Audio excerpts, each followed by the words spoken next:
Greetings all. I stated at the start of part 1 of this series that I'm no expert on the physical side of cognitive constructionism. My favorite playground is more the philosophical/artistic side of the coin. So, if anything I say is technically inaccurate, don't hesitate to let your own expertise loose in the comments section.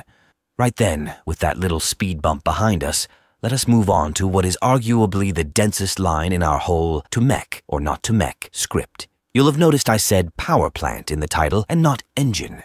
That's because an engine is a specific type of generator, which is separate from a reactor, a fuel cell, and a battery.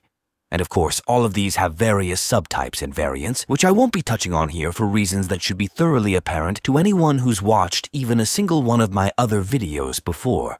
Instead, I'm going to just briefly summarize the broadest possible strokes of the aforementioned categories. To start off, a combustion engine converts the explosive reaction of fuel and oxygen into a propellant blast to drive pistons to rotate a crankshaft, which, when you press the accelerator, turns the transmission, which spins the wheels. The obvious issue with this in this context is that we're talking about a mech. It doesn't have wheels, at least not as standard or as the main mode of locomotion.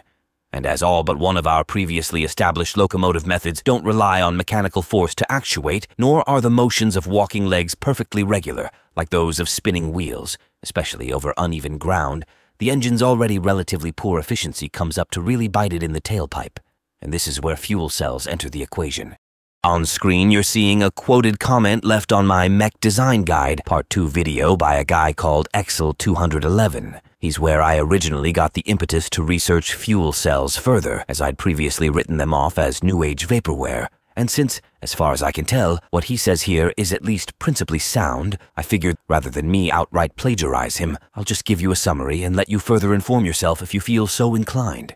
Some of you might think this is cheating, but hear me out. The only reason this Mech series exists at all is because people commented on the first video, prompting me to give more serious consideration to a subject I'd previously written off as thoroughly closed and shut. So no, it's not cheating. If anything, it's exemplary of this channel's main mission statement: to facilitate meaningful and/or novel dialogue on topics I think either haven't been explored to their fullest depths or that perhaps nobody has thought to so much as uncap yet, which is what I love most about YouTube.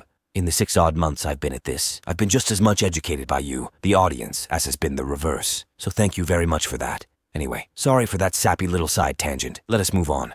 In short-ish, a fuel cell converts the same sort of conflagratory reaction as an engine directly into electricity, which in theory makes them anywhere from 3 to 6 times as efficient, but the main issue for it at the present moment is that the currently most researched type is hydrogen, which apart from achieving only a fraction of the energy density of fossil fuels even under ideal conditions, also come with the additional technical hurdles of how to store and activate it. And while these are certainly not insurmountable obstacles, an electrolysis machine, for example, might hold some promise in the fuel storage and release department, but at the end of the day, it's still got a long way to go to be considered truly fit for purpose. And speaking of big ideas in desperate need of realistic downsizing, nuclear power plants, be they fission or fusion, both come with the same problem of making them small without also introducing the unwanted side effect of their oozifying anything that gets within 3 football fields. For fission reactors, this problem may be on the way to being somewhat mitigated by advancements in cooling techniques using molten salt instead of water,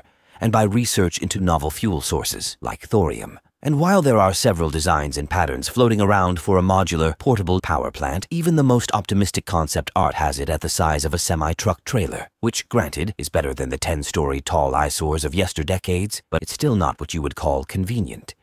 And on that similar note, we're probably not getting a Fallout or Halo-style micronuclear fusion power core anytime soon either, both for the same reasons as mentioned above, and also because we've yet to nail down a design that can output more energy than is required to spark a reaction.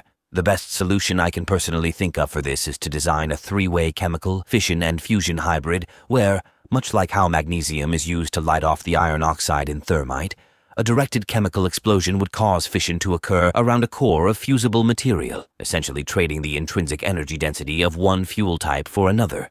The obvious problem with this method, its technical complexity notwithstanding, is that it essentially describes a nuclear bomb.